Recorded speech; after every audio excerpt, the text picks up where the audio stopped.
evening, ladies and gentlemen. You're watching NDTV. Just a little over a month before the inauguration of the Ram Temple in Ayodhya, there has been a development today in Mathura in the Krishna Janmabhoomi matter. Now, this is a long-standing dispute between the Hindu and Muslim communities in India. This dispute revolves around a site in Mathura which is believed to be the birthplace of Lord Krishna. At present, there's a mosque known as Shahi Masjid at the site, which was built in the 17th century by Mughal Emperor Aurangzeb. Now, the question at hand is whether the mosque was built on the site of a pre-existing temple or whether the mosque can be converted into back into a temple. Now, the Allahabad High Court on Thursday afternoon has approved a survey of this mosque along the lines of that was conducted at the Gyanvapi Mosque in Varanasi by a court-appointed and monitored advocate commissioner. Now, the identity of the commissioner as well as the modalities of the survey will be decided on Monday. This is what the court has said today. Let's go across to my colleague Tanishk. So the demand by the Hindu groups was submitted by a local court in December last year is what I understand. But of course, the Muslim side had filed an objection in the High Court. Now, the Muslim side is expected to approach the Supreme Court. How do we see today's court's directions and what do we know so far on this case? Well, Vasudha, first I would like to tell you that the opposing side or the mosque side or the Eidgah side is going to approach the Supreme Court tomorrow against the decision of Allahabad High Court that was given out today, saying that a court-appointed survey will take place on which modalities will be discussed on 18th of this month. So a similar decision was given by the local court as well earlier around 16th of last year. But they challenged the decision in the High Court. Now the High Court has also given a similar decision over this. Now, if I talk about the what are the arguments of the both sides? The mosque committee says, or the opposing side says, that a decision should be maintained. A decision should be made on maintainability of the other pleas, whether or not other pleas are maintainable or not, because they challenge that under the Places of Worship Act 1991, the pleas are not maintainable.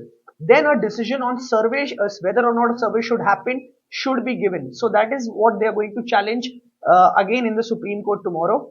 So this is a long-standing dispute, as you said. But if we go back to 1968, it's around 13 acres of land. If I get into the details, it's around 13.9 acres of land. In 1968, an agreement was made between the Krishna Janmabhoomi Trust and the opposing side that around 10 acres or around 10 to 11 acres of land will be for the temple, and the remaining 2.5 acres will be for the mosque there.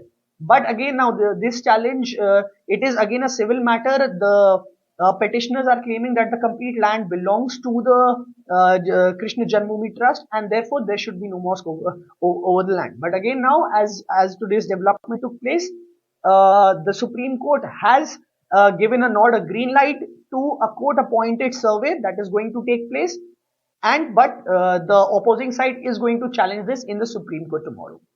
Right. Tanishk, also, how do you see this playing out politically? Because there is, we saw the Ayodhya case where a group of seers got together. There were many organizations that were formed. There were many petitions that were formed. And here also, similarly, we see around 20 petitions. And then, of course, an ASI survey follows. And there is, of course, this whole dispute has two sides to it. So clearly, there are many similarities between the Ayodhya case and also the Mathura case. So how do you see this playing out politically, especially because in a few months from now we will see the big Lok Sabha elections of 2024? Well, if I talk about how do we see it out playing it politically, yes, there is of course a similarity between the three cases. The Gyanvapi Mosque first, initial and a court appointed survey was held. Then after that, the survey report got leaked, and then the archaeological survey was held. Now we are waiting for the archaeological survey to conduct its report. The same. It's going in a similar way where the Gyanvapi, the way Gyanvapi case is going on. if we talk about if we talk about it politically, so of course, well, there have been no as such political, reactions on over the Krishna Janmabhoomi case. But of course, this will somewhat play with, as 2024 elections are coming up, this will somewhat play a political significance if we see, because at a lot of times we have seen political leaders mentioning the Ram Mandir in Ayodhya, the Gyanvapi, and also the Krishna Janmabhoomi in Mathura. So of course, this is going to play an important part as the 2024 election is inching closer, and along with it, the Ram Mandir inauguration is also inching closer. Thank you, Tanish, for joining us with those details. We have Zakia Soman, member of the Bharatiya Muslim Mahila Andolan, also an activist, joining us. Ms. Soman, so the Muslim side had earlier sought to dismiss the petition by citing, something that we often cite, Places of Worship Act of 1991, which maintains that the religious status of any place of worship will be maintained as it was on August 15th, 1947. But we saw the Ayodhya verdict. So how relevant do you think the 1991 Act would be here? Thanks for having me, Vasudha. It is true that there is a 1991 Act which calls for status quo of all places of religious worship.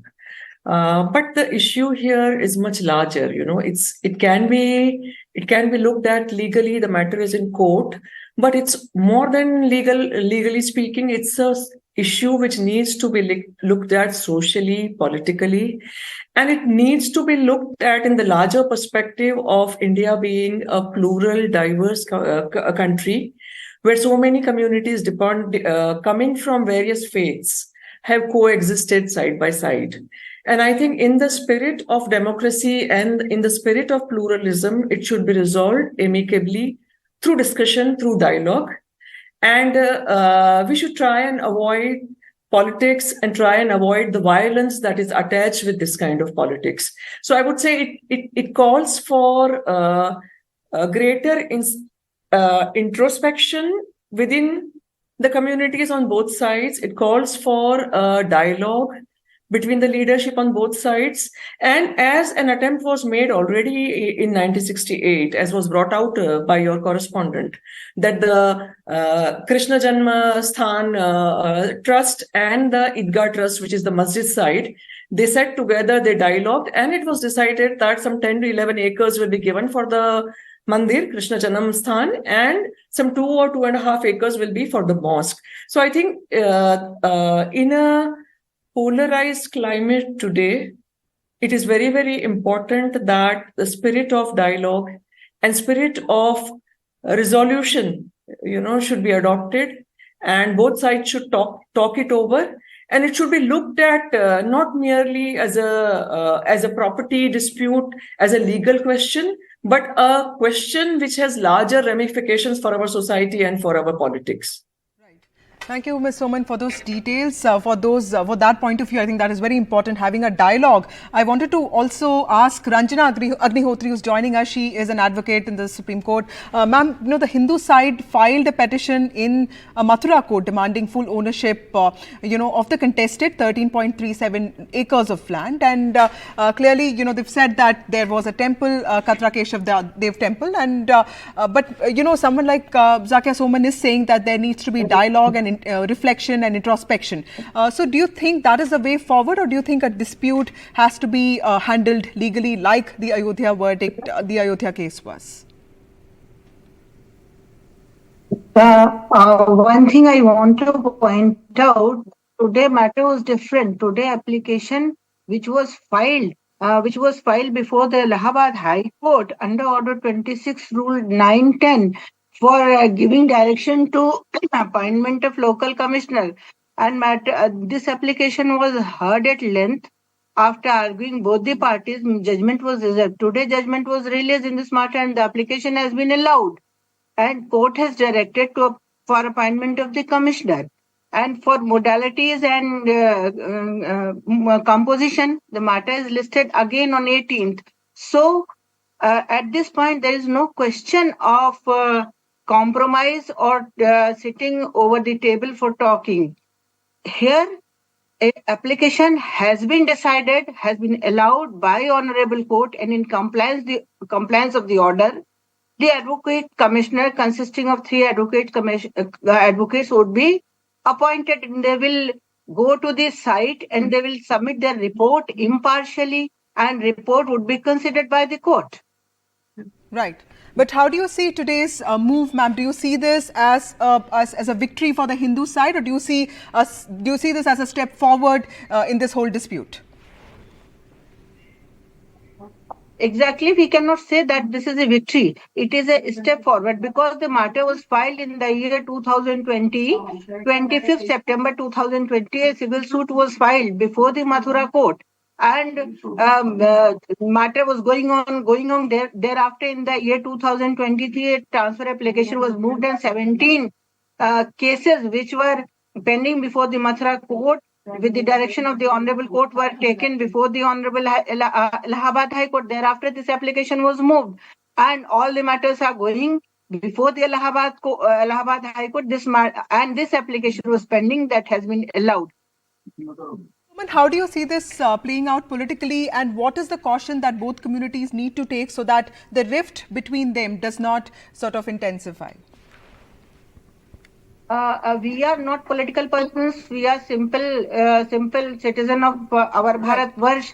And Ms. Soman, yes, ma'am. Ms. Soman, I was asking you this question. What do you think is the way forward for both communities to have a sense of reassurance?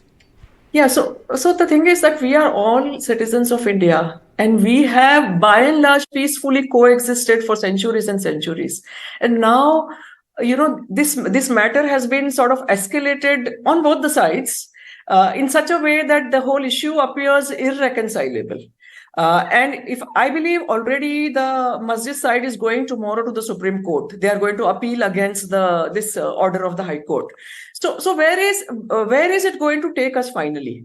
And are we going to be always, are the communities, various religious communities of India, are we always going to be antagonistically posed to each other? I think the larger question here is to maintain the plural fabric of our society, to maintain peace and harmony in our society. And I think towards that end, everybody needs to work.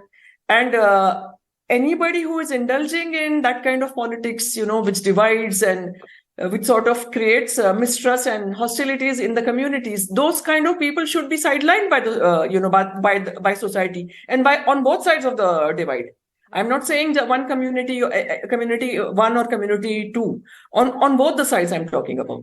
So I think on the one hand we are talking about becoming a massive economy. We are looking at becoming an economic major power. This is not something which cannot be resolved by mutual kind of understanding and dialogue. Absolutely. So I think we have to have faith in that and sort of, remove the politics out of this whole issue. Thank you, Ms. Soman, and also Ms. Agnihotri for joining us.